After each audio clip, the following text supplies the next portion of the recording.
ხელშეკრულებას გარიგება ერქმევა თუ სხვა რამ, ეს კი არ არის მთავარი. მთავარია რა იმალებოდა ამ ყველაფრის უკან, რომ იძულებული გახადეს შანტაჟის, ზეწოლი და სხვადასხვა უკანონო მეთოდების გამოყენებით ოჯახი დადებულიყო ამგვარი შეთანხმება, რომელიც რეალურად მიზნად ისახავდა ტელეკომპანიის ხელში ჩაგდებას და ეს იყო მედიის წინააღმდეგ და ეს იყო ამ ოჯახის წინააღმდეგ მიმართული ბუნებრივია ძალადობრივი ქმედება.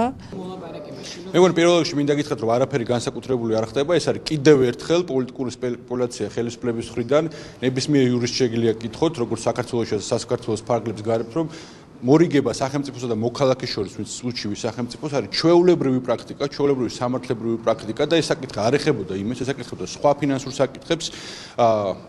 ატარკაშვილის ოჯახს ჰქონდა საჩივარი შეტანილი საარბიტრაჟო სასამართლოში, ითხოვდა 400 მილიონის ანაზღაურობას და ეს 400 მილიონი კი არ ზიანი კი არ მიადგებოდა ხელისუფლებას ან კონკრეტულ პარტიას. ეს ზიანი მიადგებოდა სახელმწიფოს ბიუჯეტს და მოქალაქეებს. აქ არის სხვა შორის არის პრობლემა, რომელიც დღე ამ ხელისუფლების დროს არის გაჩენილი, როდესაც სწორედ ამ ხელისუფლების დროს ექნება პრობლემა მათ ერთ-ერთ ქონებას, რომელიც არის დაკავშირებული მეტალურგიულ ხანხალასთან. დღეს აქვს პრობლემები რამდენადაც ჩვენ ხვდებით გარკვეული პრობლემები ოჯახს და ამასთან დაკავშირებული არის გარკვეული ისინუაცია.